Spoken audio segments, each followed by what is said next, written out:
Most business owners hit a ceiling they can't explain. You have the vision, you've put in the hours, and you've hired a team. But instead of feeling more free, you feel more trapped. And you're in every Slack channel, you're in every meeting, and you're the one putting out every single fire. Now you think you're leading, but if you look at your calendar, you're actually just a high-paid firefighter. Now the mistake most leaders make is believing that scaling is a people problem. They think if I can just find that one unicorn hire, everything will change. And they think the chaos is a result of their team's incompetence. But the truth is, scaling is a function of operational mastery. If your business feels chaotic, it's not because your team is weak, it's because your machine is broken. So today, I'm going to show you how to move from being a manager of people to an operational leader. And we're going to stop managing individuals and start managing the systems they operate. By the end of this video, you have the exact framework to build a business that produces results, whether you show up to work or not. Chapter 1. The difference between a job and a machine. Most people don't own a business, they own a job that employs other people because the difference is in the pipes. Think about your business like a plumbing system. Most founders spend all their time trying to force more water, more leads, more sales through the pipes. But if the pipes are narrow, rusted or leaking, increasing the pressure doesn't get you more water at the end. It just causes the system to burst. So in operations, we use the specificity principle. You've heard that the more specific your niche is, the more you can charge. And the same is true for your internal processes. So if you tell your team to improve customer service, that is broad. It's cheap and it leads to 10 different people doing it 10 different ways. And that is how chaos is born. But if you give them a specific operational KPI, like responding to every ticket or every call in under 4 minutes with a pre-approved solution, that is a system. Specificity in your operations creates a premium output. Now you need to stop giving your team resolutions or wishes and start giving them operational math. Because every goal you have for the next year must be broken down into weekly measurable outputs. If you can't measure it, you can't manage it. And if you can't manage it, you can't scale it. Chapter 2. Managing systems, not people. Now there is a fundamental shift in the identity that has to happen for you to find freedom. And you have to move from being the babysitter to being an architect. Now a babysitter watches people to make sure they're working, whereas an architect designs a machine that works so well it doesn't matter who is standing at the controls. Now when a mistake happens in your business, and they will, how do you react? A weak leader looks for someone to blame. They ask who did this. They look for a person to punish. But an operational leader asks, now what part of our system allowed this mistake to be made? So if an employee forgets to follow up with a lead, you could fire them. But if your system doesn't have an automated reminder or a mandatory checklist, then the next person you hire will eventually make the same mistake. Because you haven't fixed the problem, you've just changed the person suffering from it. So think of your systems through the value equation.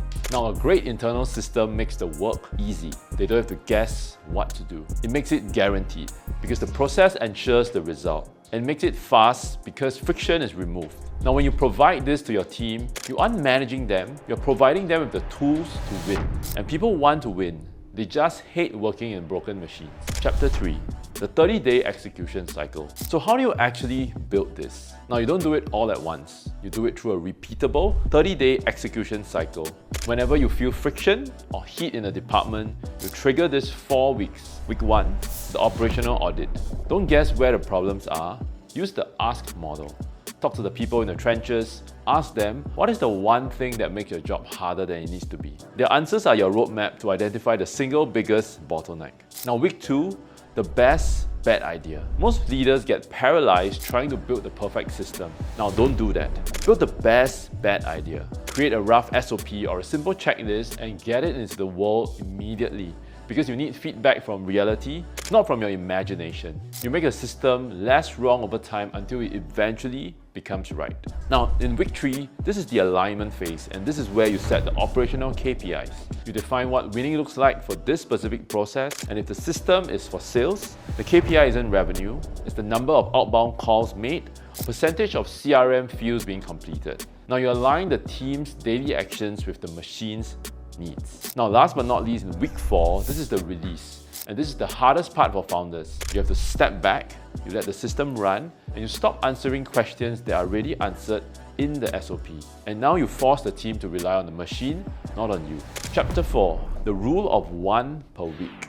So operational mastery isn't a project you finish, it's a discipline you maintain. So if you think about technical debt, every time you create a quick fix or a workaround in your business, you are taking out a high interest loan because eventually the interest on those workarounds becomes so high that you spend 100% of the time just managing the debt. And that's why you're exhausted. Commit to the rule of one. Every single week, your only job as a leader is to find one broken process, one redundant meeting, or one manual task that can be automated and remove it. If you remove just one piece of friction every week, by the end of the year, you have removed 52 obstacles from your path. And that is how you create a business that feels weightless. Now, you aren't adding more work, you're actually removing things that make work feel like a burden. So the ultimate goal of all of this isn't just to make more money, it's to find alignment and peace. When your core team is perfectly aligned with the machine you've built, they don't need you to manage them. They need you to give them resources.